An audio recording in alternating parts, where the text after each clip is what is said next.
Hello and welcome back to the Puncher's Chance podcast with myself, Sam Hill, and as always, I'm joined by Tovey and Ben Thomas. And in today's episode, we're going to be talking all about the Queensberry versus Matchroom 5v5 card. Now, what we want you to do, let us know in the comment section who you thought was going to win going into the event. Obviously, we know who won in the end. Queensberry got the clean sweep, but let us know whether you backed Queensberry at the start or if you thought Matchroom were going to win.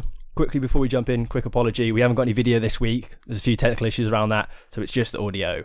But never mind. On to the show. Wow. Did any of us have Queensberry winning?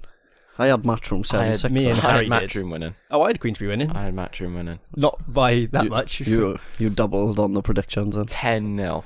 10-0. I wasn't expecting that. It weren't just a win, it was a beating. Yeah, I think I was listening to Eddie speak on it, and there was the thing was there was a lot of really close fights that I think Queensberry fighters just managed to get the edge on all of them. Obviously, we'll go through all of them sort of 1v1, but one by one. But yeah, they just kind of edged a lot of really close fights rather than it actually on paper being a complete rout. It wasn't that far. Do you know what I mean? Is it just incredible? You look at Turki Alalshikh as well. I don't know if you've always seen, but he was celebrating a lot of the Queensberry wins. Hamza Sheeraz stopping Hammer Williams. He's like hugging him over the ropes. So I think he's just it was just a good night, wasn't it? Let's be honest. He is just like a fan, and he just loves watching. Did you see the video with him and off. AJ like that? And he's done it's brilliant. Yeah, What a bloke. It was a really good show, I thought, as well. They do seem to slowly be stepping up the sort of production and everything. I mean, it was already great, but it is slowly just sort of improving, and there's some to be said about the atmosphere inside the arena. By all accounts, It wasn't was a sellout. I think we can be honest about that and say that. No, but I think they're still sort of building a fan base of Saudi Arabia is still quite 100%. new to boxing in terms of the grand scheme of things. Was it 8 or 9 months is sort of really since they've sort of taken over boxing, so. But I think over the next few years, you should see it grow and get a bit better in terms of atmosphere. Yeah, I think so. I think it's gonna improve. The problem is it's just not many sort of British fans and stuff can get out there necessarily to support their home fighters because it is quite a lot of money to get out And there. I think it's just a different sort of atmosphere as well. Now, when you're over in the UK, everyone's drinking and whatever else they're doing. Over there, they're watching the fights, aren't they? They go. There's and no watch the drinking boxing. over there, is it? So it's a different sort of atmosphere where, over here, you expect everyone's out drunk and. It reminds me of the football when you get. I mean, you know it from the past, but when you get promoted to the Prem and your club just becomes a bit like fair weather, corporate day out sort of thing. It's not quite the same. It's kind of yeah, it's a full arena, but they all look like they're there for a business meeting and to watch a big thing happen rather than actually being there for the love of the sport, which is a shame, but I think it will come in time, like you say. The first fight I think we'll talk about, because it's kind of separate to all the others, is obviously Bivol Zinad. Should have been Bivol Beterbiev. Really irritating it wasn't, because that would have been... Thank God mine, it didn't happen. We would have been up even later. Yeah, So- probably. We are getting there, though, at least. I didn't think we would, but Yeah, it's coming wrong quite quick in the end. Yeah, we'll touch on that after, I think. We'll give the fight its sort of due diligence. But we need to give Malik a lot of praises, because fair play to the bloke he came to fight. I think, what was it, at the end of round 4, they were both head-to-head, Yeah, going at each other. So He went in there and give it. I think he knew, didn't he? It was an opportunity to make a statement. So he was a massive underdog, so he had to go in there and sort of try and do something. And he come out flying in the first round. It cost him towards the end of the first round, and he. Yeah, but Bivol, the way he dropped him, it didn't even look like it was his hardest punch. No, did I think it was just he caught him a bit flat-footed, maybe, didn't he? But It was it was a knockover, I think, rather than a knockdown. He just caught him off balance. I literally, just before that knockdown in the first round, I wrote as a note, really good first round from Zinad. And then he got dropped. I actually had that as a 9-9 round. I think I gave Zinad that first round. I think he was... It's just that jab. He had a really long jab and was using it really well. And eventually Bivol worked around that jab and worked it out like he does. He's just taking all the information in, though, ain't he? And then he goes for it. It took him a while, though, to work out that it was a difficult jab. Yeah. Eventually, it was just finding glove, and then Bivol was able to sort of work his way into the fight, but not without being caught more than usual. We're talking still only a few shots, but you're talking more than he normally does. I think he earned his respect a bit, though. That's why he sort of went for the finish. And I did get it right on the prediction. Yeah, I know. Well, first finish in 6 years. Yeah. But I thought it was going to be slightly different. I thought Bivol would go for the finish in terms of wanting to make a statement. But I think the way it played out, it was more Zinad went in there and Bivol didn't want to take the risk of, because he was throwing with everything behind the punches, that if he did get caught with one, he would be in trouble. So I think he just wanted to make sure, be smart, get him out of there, not take any risks and be in there for any longer than you need to. But yeah, it was a good effort from Zinad in the end. He can come again, can't he? So I think Turki Alalshikh said that he's going to give him another opportunity in Saudi Arabia, because he was good. He took it on short notice. Who would take a fight on short notice against Bivol? So yeah, there's not many, to be fair. And a lot of Bivol's opponents, like as long as I can think, bar sort of Canelo, they didn't really look like they turned up to win. They just sort of looked like they turned up to not get beat, and that's obviously why it's been a while since he's got a finish, because a lot of people, he's just completely outclassed them, but they don't really look like they're going to. Whereas Malik brought a fight. He brought a fight to Bivol, which is probably what cost him and getting knocked out. Yeah, like a golden ticket, didn't he? He had a free shot, and yeah. But hopefully now we get that big fight now. When is it? October 12th. Yeah. Kicking off Riyadh season. Dmitry Bivol. Out in Saudi Arabia. 100%. So I wonder if 100%. I'm guessing they're having that as the main event for some. That fight doesn't get made if Saudi Arabia ain't involved in boxing. No. It's been bubbling away for a while, hasn't it? And just never seemed like it was ever going to be made. Eventually it was. And Beterbiev had the meniscus tear, was it, I think? It's very quick. Yeah, to come back in October. He won't be able to do any road work, any running sort of until later on in the camp. It's going to be difficult for him, particularly at 39. That's a tough old go to get fit for then. He's not going to be 40 when they fight, though, is he? I don't think so, not quite, but either way. I know. Born on the same day as me, boys. Everyone, all the best people are born on the 21st of January. Oh, they know. Yeah, just saying. It's going to be a tough task to get prepared in time for that. Because you think by the time, what have we got now, 4 months, is it, maybe, before they fight each other? Yeah. And you think you're probably going to have an 8-week training camp for that. Yeah, you're looking at 2 months before you have to sort of start getting ready for it. Who wins it? I've edged, with the injury, it edges me towards Bivol, I think. Yeah, my early bet now would be Bivol, based off that injury and stuff. And I think I was edging slightly towards Bivol anyway at the start. But it's going to be really tough either way. And I think once we see what Beterbiev's looking like a little bit closer to the fight, we can then maybe make a more educated call on it. But yeah, really good way to... It's just another great fight though, ain't it? Let's be honest. We're talking about these fights 2 years ago. These were all a dream, but now we know it can be reality. So, for the type of fights we've had in the last 9 months, you'd probably normally be waiting over the span of 5 to 10 years for, and we've had them all within 1 year. We waited 25 years for an undisputed heavyweight fight. We've had a UFC fighter nearly beat, well, some people say beat the best heavyweight boxer at that time in Tyson Fury. What else has happened? We've got AJ coming back, and he's the old AJ, which is brilliant. Yeah, clearing out Wallin, clearing out Ngannou. And all the best fights. We've had Joseph Parker, Deontay Wilder, Zhilei Zhang, Joseph Parker. These fights would never have been made if Turki Alalshikh wasn't involved. No. So fair play to the man. And we criticised it all being over in Saudi, but I think it's good for the sport. Who cares about where it is in the world? We're getting to see the fights, and that's the most important thing. You got to enjoy it, because it's not going to go away, so you might as well just enjoy the fights for what they are. And then that 5v5, there was, some people don't care for the format, some people really liked it. Either or. I enjoyed it. What was really good is it was 6 or 5 really, really good fights, opening with 4.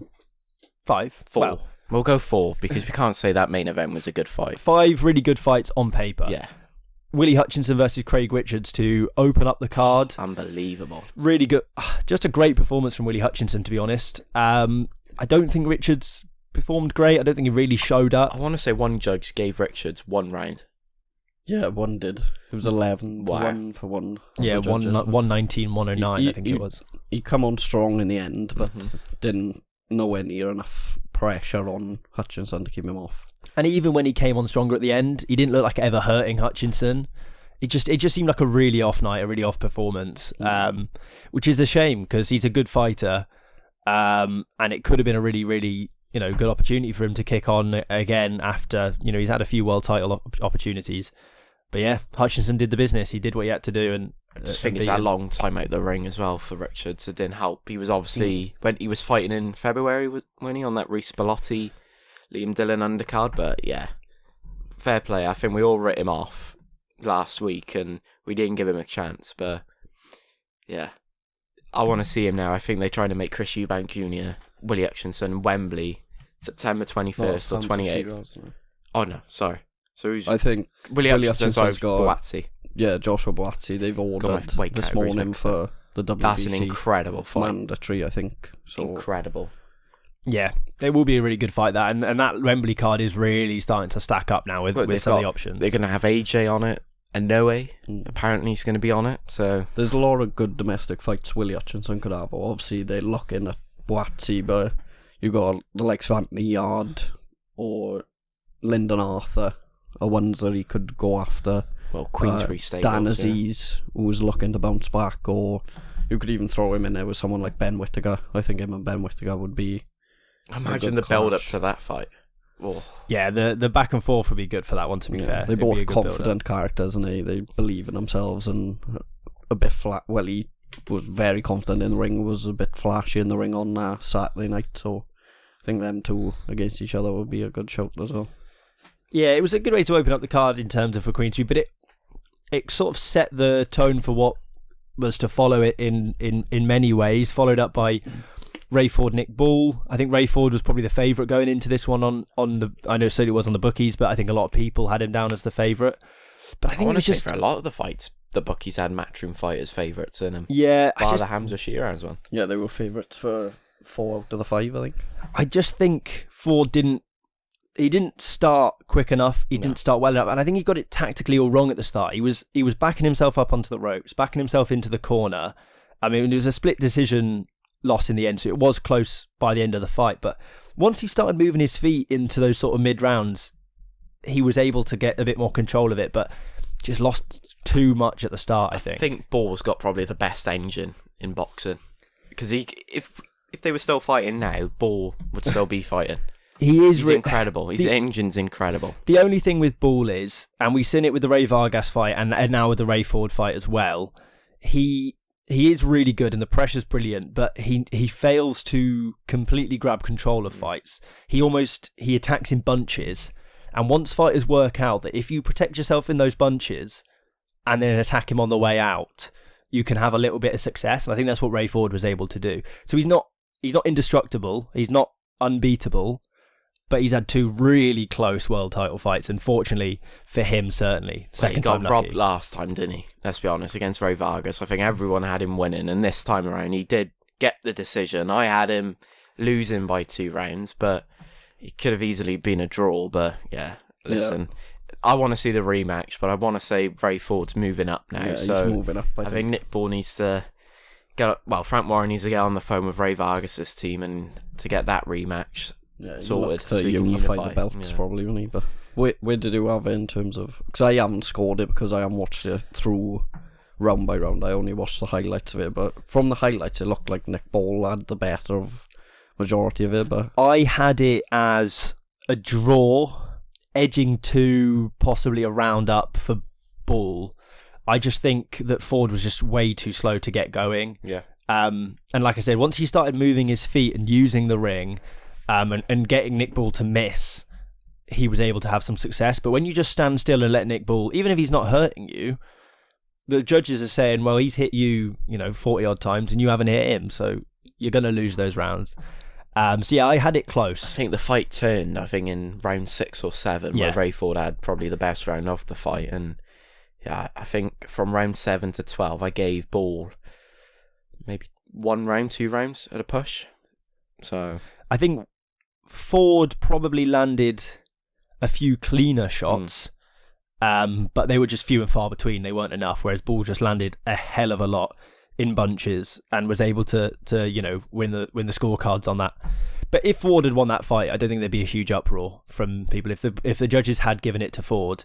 Yeah, I think it was one of those fights in there where, like, either way you look at it, you probably won't be completely upset. I think the best result for that fight was a draw. So then we get to see it again. Yeah, what would that be, like a point each to match? No, I think it was 0 points for a draw. 0 points for a draw. Oh, so it would have been, what, 9-0? To be fair, sounds better than 10-0, don't it? I was happy when I seen that Nick Ball had won, because he is one of my favourite fighters to watch. So. No, he's a brilliant fighter. He's Eddie Hearn's one of Eddie Hearn's favourite fighters. I am really happy for him. He deserved it after that Ray Vargas fight. He did deserve this world title. He should be unified already, I think, probably.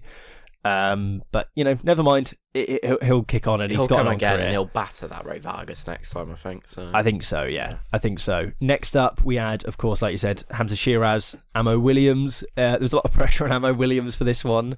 After his two teammates let him down, he would have pretty much had to win this one, and he didn't. It was a really good statement from Sheeraz. He's such a good fighter. He's like. He just done really well to sort of, once he worked out that distance, he was just firing shots off of him towards the end of the fight. Then it was just quite a dominant early as well, didn't he? Well, Ammo had him hurt in the second round, and he had to hold on Sheeraz. But once he got through that, I think he sort of woke up a bit then and got going. But yeah, I think it was around 11 he stopped him in the end.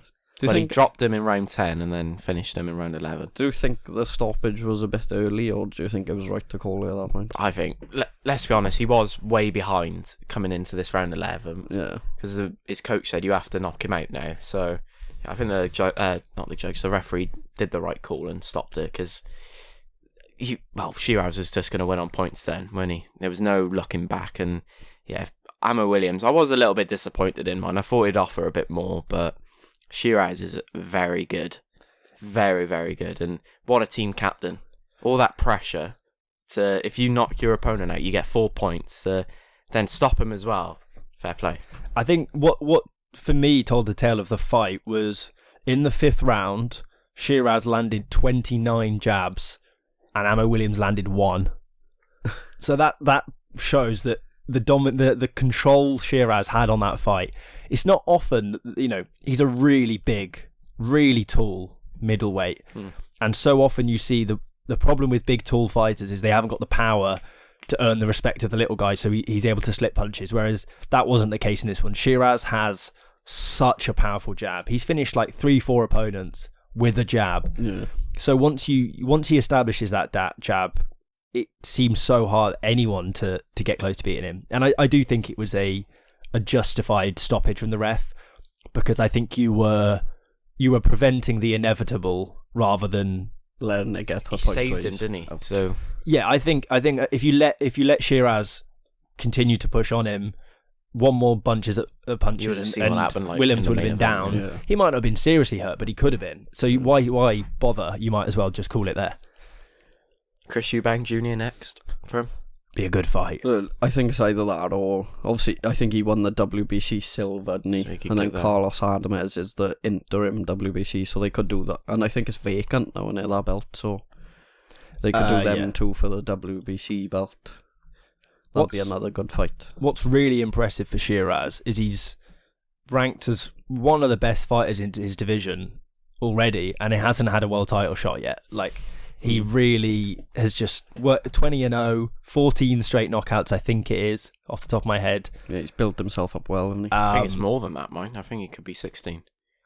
I can't remember. I know he was on the same as Sam Noakes going into the Mendy fight, and obviously Sam Noakes didn't get the finish, so let me double check. So Sam Noakes is 14-0, so yeah, he's 14 straight knockouts. Unbelievable. The good thing about him as well was Frank Warren said after the fight, obviously he just won the WBC silver and he'd leant over the ropes, and the first thing he said to him was, "We've just got 4 points for the team." It was like, I think that sort of showed the difference on the night, was the sort of the camaraderie between the Queensberry fighters, and Matchroom were just a bunch of sort of individuals. And like, it's sort of that's the way it played out on the night. Like, I think you saw that as well in the build-up. You saw Queensberry fighters wearing all the Queensberry tracksuits. Obviously, Matchroom wore them all up to the weigh-in. Yeah. But you saw Hrgovic, she weren't wearing nothing to do with Matchroom. Wilder weren't doing much with Matchroom either. Do you think as well, possibly that has something to do with the fact that bar Zhile Zhang, they were all Brits on that Queensberry team. Nick Bull, Hamza Sheeraz, Dubois, Hutchinson. I'm not saying that, they were best mates going into this one, but they certainly would have been aware of each other and probably bumped into each other and spoken. They just felt like a close-knit team, didn't they? And Ball and Willie Hutchinson, they were brilliant. They're like little brothers, weren't they? Yeah, and you could see, I don't think you two have watched it, but the post-fight press conference for Queensberry, it was like the atmosphere in it was really good afterwards, and you could see how much they were all happy for each other for all of them to get the win and to get one over on Matchroom. I can imagine those five, Queensberry-wise, sat chatting to each other. I can't imagine like Hrgovic, Amo Williams, Ray Ford all like sat in a room chatting to each other. Like it would just be... I think that the only three that would have done it would have been Craig Richards, because I watched the behind the scenes of them making that unbelievable trailer they made for this fight card, and I think it was Amo Williams and Craig Richards were talking a lot. But yeah, I couldn't see Filip Hrgovic doing much talking to the other fighters, because he was walking around a bit too cocky throughout the fight week, I thought, when he was facing off with Dubois. But yeah, didn't end well. No. Yeah, he got put battered. It plainly, Dubois, I mean, to say he got battered is maybe I think... Oh, look at his eyes. I think Hrgovic did... I think Hrgovic... He did take a beating. He did, but what I mean in the sense of... After the first 2 or 3 rounds, he started well. Dubois had to weather a storm at the start. How the hell he weathered it, man. Fair play, he's got a chin. In the first 2 or 3 rounds, I was looking at it, I was thinking, my prediction, I think, might be right to be over. But once, like I said, once he got through that early storm, he worked him out and he just peppered him with shots in the end. He just dominated the fight. What I really like about Dubois, his last couple fights, since that Usyk fight where people questioned his mentality, he's very much fought like he's got something to prove. Yeah. And when you're fighting like that, like you're trying to prove to everyone that you are what you are, he has this sort of chip on his shot, and he looked dangerous. If you go back a couple of years, people were calling him a quitter, weren't he, when he lost to Joe Joyce? Right, and to Usyk, they said he quit to the body, didn't it? That was the... I mean, there's a lot to talk about with that Usyk fight, though, ain't it? A lot of people argue that it wasn't a low blow, it was a low blow and all that. But, yeah, to come back and beat Jarrell Miller as well and stop Jarrell Miller with, 30 seconds left of the fight, to then stop Filip Hrgovic, who's been ranked by the IBF for number 1 for, I don't know how many years, to beat him and now possibly fight Anthony Joshua at Wembley. Wow. I tell you what, that's going to be a good fight if they can get it made. And it's not like... It's not a walk in the park for AJ. A lot of people will be going in expecting AJ to be comfortable, but the way Dubois has sort of shown himself in the last 2 fights and really been... Like, people have been asking the questions about him, he's answered every single one, I think. Do you think, bar Tyson Fury, there's a better fight you could give AJ in Wembley than Daniel Dubois? Obviously a Brit, a top heavyweight, ready for another... Other than maybe Joseph Parker, you could argue as well. Either one of those two is probably as good a fight as you could give AJ in Wembley, I think. I think there's no other deserving heavyweight than Dubois at the moment. He's earned it, but Joseph Parker as well has earned the rematch. There's a build up at the minute of... I'd say there's the 3 I'd really be looking at is Dubois, Joseph Parker and Ajit Kayabel. Who've all sort of earned... I want to see Kayabel and Parker, so maybe... Yeah. They do like Joshua Dubois. I don't see Joshua fighting Zhang, I think. No, I just think... where does Zhang... I know we've talked about... I want to see Zhang Hrgovic now. Rematch? Yeah. Well, a lot of people had Zhang Hrgovic needs to bounce back somehow, because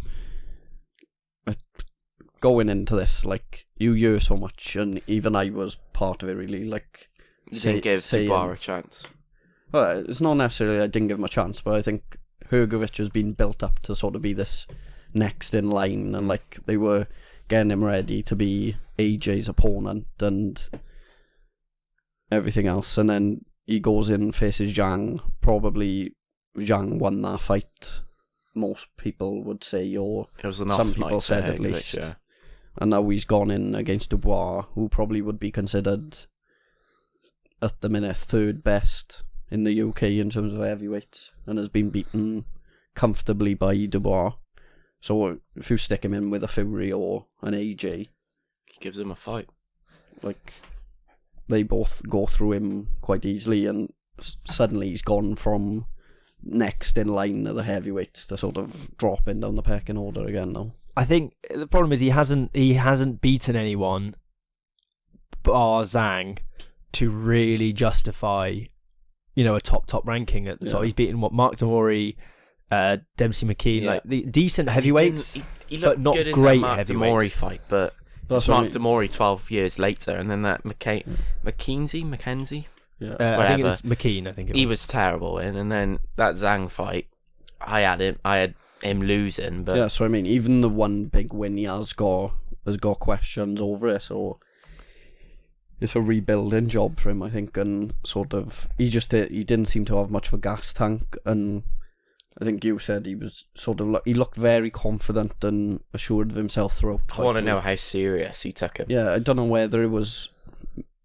Maybe he looked at Dubois, because a lot of talk was around the sparring that they done years ago, where apparently he battered Dubois around the gym, but obviously Dubois has come on leaps and bounds since then and has turned into a much better fighter than he was all them years ago, so I don't know whether it's just the fact he took him a bit lightly and he's gone in there and he's taken a beating, really. Yeah, it was just a great performance from Dubois, and you can't question whether or not he deserves to be talked about towards the top of the heavyweight division now. I think he does. I think you have to say he does because of what he's done, who he's beat. He's definitely... He's ranked number 5 now, isn't he? Yeah, I was about to say, he's definitely in my top 5 heavyweights in the world now. Yeah, I think number 5 is a fair spot for him. Who's above him then? Usyk, Fury, AJ, and... Parker, yeah. What's the likelihood he goes in and beats AJ now? You reckon? Not impossible, also not likely. You can argue it's a 50-50, can't It's you? another Queensberry Matchroom. I think they're going to do another Queensberry Matchroom fight card that September. Possibly. We'll quickly touch on the Zhang Wilder fight, and then I think we can talk about the formatting and things like that. What we can. Do you know the worst part about the main event was it was a slow start. I was struggling to stay awake because what was it? It was gone 1 o'clock, and yeah, it wasn't very good, was it? We did say if it goes the distance, this would be the worst fight we would see all year, and up until the stoppage, it was looking like it because I don't even think Wilder landed one big right hand at all in that fight, maybe 1 or 2, but Zhang, the way he stopped him, I think we saw in the build up to the fight, the public work, how he was turning and all. I think it was just a move that he was doing, but yeah, Wilder, that's it now for him. Yeah, it was weird that finish because he got caught with a shot and he sort of turned span and started talking to the ref. It looked like, yeah, he looked at the ref, and I don't know if that was like a sort of just a reflex in terms of he was a bit out of it because he's been caught with a good shot and just wasn't really all thinking. But fair play to Zhang, he pounced on it pretty fast, and it was a pretty good knockout. One that you maybe would have said is Zhang bangs. So he does. To him. He bangs. You can't. He keeps saying it. That's all he ever says. But that's the only English he knows. Yeah, it's impressive. I think Wilder. Yeah, that's it now. I don't want to see him in the ring again. They can wheel him out again. In his he's won in his last 5 fights. He's only won 1, that's against Hellenius. He did say in the week, didn't he? If he loses this, it's over for him. He's lost 3 of the last 4. There's no one to put him in. Yeah, there's no one to fight him. The only realistic fight they could have made if he'd beaten Zhang would to put him in there against AJ, but I think that was the plan again, wasn't it? It should have happened years ago when they were both had the belts, both of their prime. They could have had Wilder didn't want to leave. They could have had an undisputed heavyweight title fight, and they threw it away. And then AJ went and lost his belt to Andy Ruiz. Wilder since got flattened by Fury a couple of times, and his career's ended. He's had a good career, man. He's had a great career. He's a bronze. You don't have 43 knockouts or whatever it is as a fluke, do you? Olympic bronze medalist, defended a world title 8 times. He's had an amazing career, but this is the end of the road for. Could you possibly sell a Jared Anderson fight over in the States as a sort of passing of the torch as the only 2 sort of big American heavyweights? Maybe he deserves to have a home last fight in America. That's what I mean. I think that sells in the States. Anderson's looking at Zhang though. I think he's looked past Wilder. Maybe that's the fight to make now, August 3rd. Because I want to say there's a fight being taken off it. Tim Tszyu and Virgil Ortiz Jr. has been taken off of it. Yeah. I think There's a fight. Yeah, I think America sort of needs that next line of heavyweight now, and I think it's time for Wilder to pass the torch to Anderson, maybe. I'm not going to Totally agree. touch on it for too long, but before the Usyk-Fury fight, I said, does Wilder's performances since take a little bit away from the achievement of Fury over That's that trilogy? literally what I was just going to say. I said it, and you could argue that possibly that those 3 fights have taken the fighter out of Wilder rather than 100%. But bronze bombers left him. Wilder and Fury was this kind of like mystical, like, oh my god, these are the 2 very best, and they fought 3 times, and it was such a good fight. And now it's starting to look like maybe they were just quite a good match to each other, but actually They won fight, no one else. Wasn't quite as good a fight as maybe At the time, though, it was the biggest heavyweight fight around to definitely. make. But they were built to be the 1 and 2, and since then they've become the 2 it hasn't really worked out like 2 that. and like Because if you look 15. at Wilder's fights, he was behind against Luis Ortiz, weren't he? And he just knocked him out with 1 punch. That's all Wilder had, wasn't it? It was just a massive right hand. Because especially now, if Fury loses the rematch, we hopefully eventually get AJ Fury.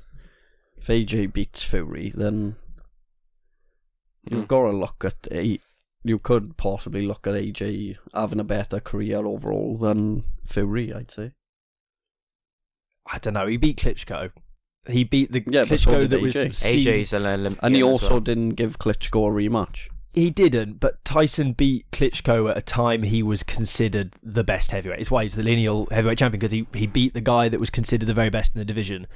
And you can't. I got mad respect for Fury for what he done. He went into Klitschko's backyard and beat him, and then he come back after all the obviously troubles he had, and went in with Deontay Wilder when Deontay Wilder was probably the most feared man in the heavyweight division. He went in there with him off the back of how many years out, and basically beat him 3 times. Like, I know the first one was a draw, where he should have beat it. If he didn't get caught with that shot late on, he would have won that fight. And he battered him the other 2 times. But yeah, after the Wilder fight, he hasn't really had a big fight since the Wilder trilogy. Like, it's all just been people he's beaten before, or people realistically you'd expect him to beat. He gets in there with Ngannou, nearly loses. Well, I think I had him And losing. some people had him losing.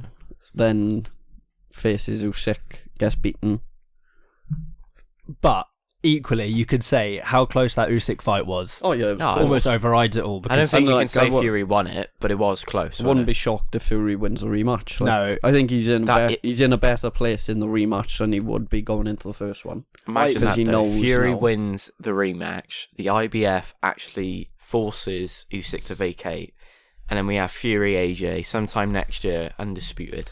I agree that I think Fury's better placed now, and I'm slightly less confident about. I was very confident that Usyk was going to win the first time. I'm not quite as confident this time.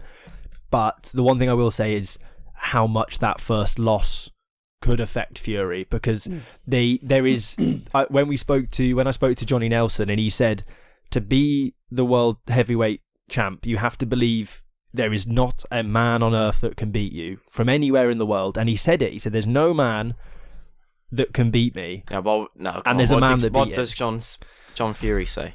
I can't remember some like misquote of the Still haven't Macbeth, heard of isn't it. it? Some misquote of the Macbeth, like no man born of his mother can beat me, or whatever it was. I hope we're finally getting. I think we're starting to get back to the point now where people are not worrying so much about defeats. Like, obviously, no one wants to lose a fight, but like we've had so many years where like fighters wanted to protect our record, whereas now we're getting high level fights, and you have much more respect for these fighters. When, like Nick Ball, Ray Ford, it was a close fight, but you've got mad respect for Ray Ford after that fight anyway, regardless. And the same with pretty much everyone near enough on the card, even if they lost the fight. I think Fury in that rematch, for me, he will have more motivation now, and he wants to win again. I don't think that loss would affect him that much, because I think he knows he can beat him. Because it was a close fight. He knows what he did wrong. First thing he needs to do, forget about the fight. Yeah, sort we out said your this corner. last week. Yeah, Sort out your corner. because I think it was like in Dubois' corner on Saturday night. Yeah. So much talking. There should be one person talking in that corner, and it's the man in the ring with Fury, and that's it. It can work. Fighter. It could work both ways in terms of, like you said, it could be a thing of he's always had this sort of thing of I'm undefeatable, no one can touch me, and now he's been beaten, and it might be a thing of am I as good as I thought I was? So it could be he's had that loss now. It's taken the pressure away of to worry about losing a fight, and he can go in there and fully. I think the difference is though Fury thought he won it. So maybe that could be. Yeah, but did he think he won it though, or is he just? But what was it? What was the scorecards for that? 2 rounds in it? Yeah, it was close. No, but if you remember the AJ Usyk 2 fights, so AJ lost that first fight to Usyk. Yeah, but Usyk battered him both times. So he lost that first fight to Usyk, and he went and he sort of thought, I've been beaten here, and he thought, do you know what? I can work on this. I can improve. I can beat him a second time. And he lost that second, and it took him so long to recover from that because the illusion of him being the best was shattered. So I'm not saying he will, but if Fury isn't able to continue to believe he's the best and continue to believe that he's unbeatable and he just had an off night or he deserved to win, whatever, he can keep up that illusion, he'll be fine. But if it is shattered, it could take him a long time to recover, or he could never recover from it. It's not unheard of. I'm not being funny. We're talking about a man that's come back from mental health issues, so I think he's going to recover. I've got mad respect for Fury for what he's done quite well, in terms of his career, and he'll go down as a great heavyweight. The rematch is bigger than the first fight. Yeah. 100%. I think we get a better fight as well. How you can top the first fight, I don't know, but I think we get a better fight. It's nice to put out there, though, that it could be a world in about 12 months where we talk a lot about Fury AJ. We could have Usyk, Dubois for undisputed instead of them two. The rematch that we didn't think we wanted. Them two could still have their fight, because I've always said this, that AJ Fury fight does not need any belts to sell. That would sell out Wembley 10 times over, I think, on its own, with the amount of hype behind it, and them two going at it against I don't each think other. it happens in Wembley, though. It'd be Queensberry Matchroom again. Like, that would be the ultimate Frank Warren's baby and Eddie Hearn's baby going at it big time. But you could have a Dubois and Usyk undisputed fight, and after the way the first one went and a bit of controversy around there, that could be built up. Did you have it a low blow? Well. Or... I did personally. Okay. It was right on the edge, and I still think if it wasn't a low blow, I think if it was like if the ref started counting, I still think Usyk would have got up. This is the thing. The thing is, so people say, "Oh, is it a low blow? Is it not a low blow?" And the sort of people going, "Oh, look how much of his glove was above the line." Regardless of that, it would have hurt.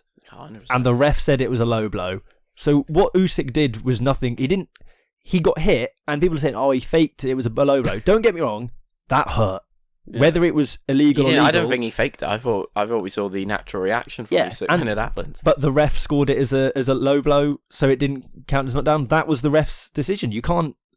If the ref thinks it's a low blow, it's a low blow. I think you're a lot of the time with Usyk as well. Like a lot of people, like even we said he could be susceptible to like body shots, but I think any fighter is, and realistically, if anyone gets hit with a good body shot, it's gonna do. Yeah, it's hard not to. I mean, and he took some big shots against Fury. What, he had a broken jaw or something, and he's got 2 injuries. Apparently he had a broken jaw. No. So they said now his manager or someone said he's got 2 injuries from that fight. It's like a dislocated jaw and like a fractured eye socket or something like that, or fractured eyebrow. Doing the rematch this year.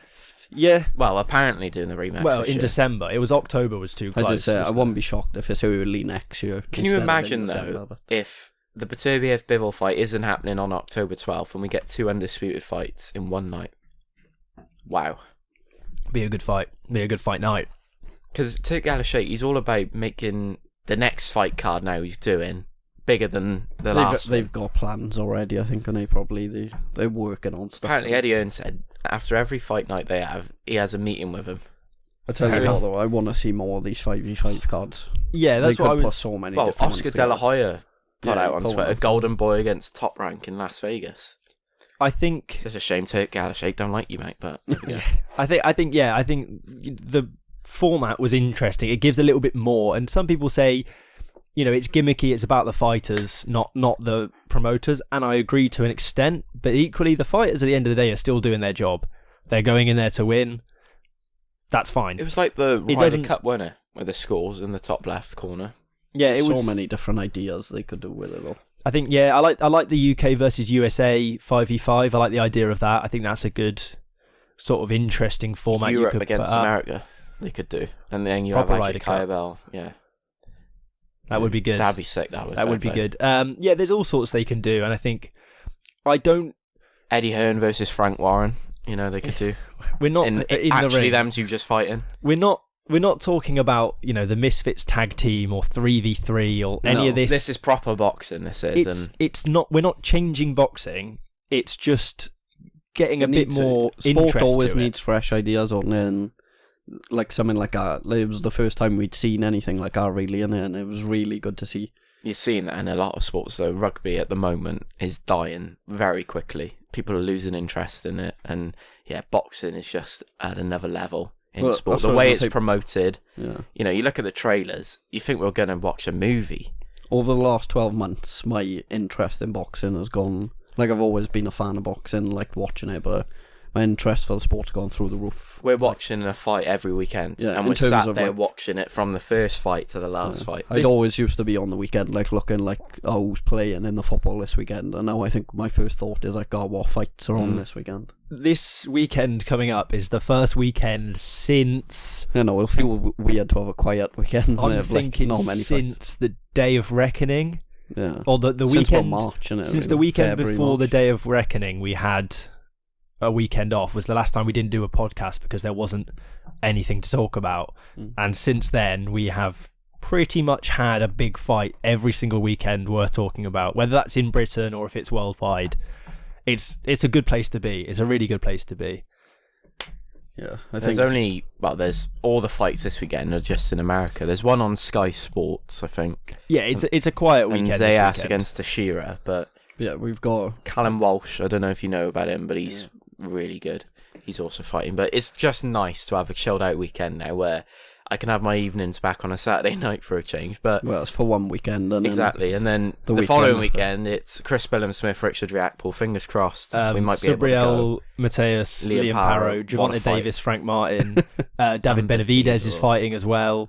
We're straight back to it. No, it's like you have 1 week off, and then it's like no, you don't have a week off then until like mid-August or something. So hopefully, with a bit of luck, we'll be sat in Selhurst Park in 2 weeks' time, but that would be good. We'll see how it goes. Anything else to touch on? I think we're good to go. Once again, apologies about the lack of video. We're trying to get video more these days, but we had a few technical issues. We won't go into why. But thank you all for tuning in. Catch the audio version on Spotify. Catch the same version on Spotify. The exact same thing on Spotify if you want to, or like I said, on Twitter. Our Instagram's been quite busy at the moment. We went down to a nice dual Welsh title fight show in Cardiff. There's a lot of great content on there. Other than that, we'll catch you all next week. Thank you for listening.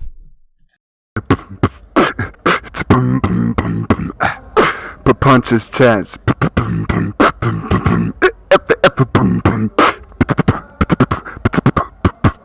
Punches Chance Podcast.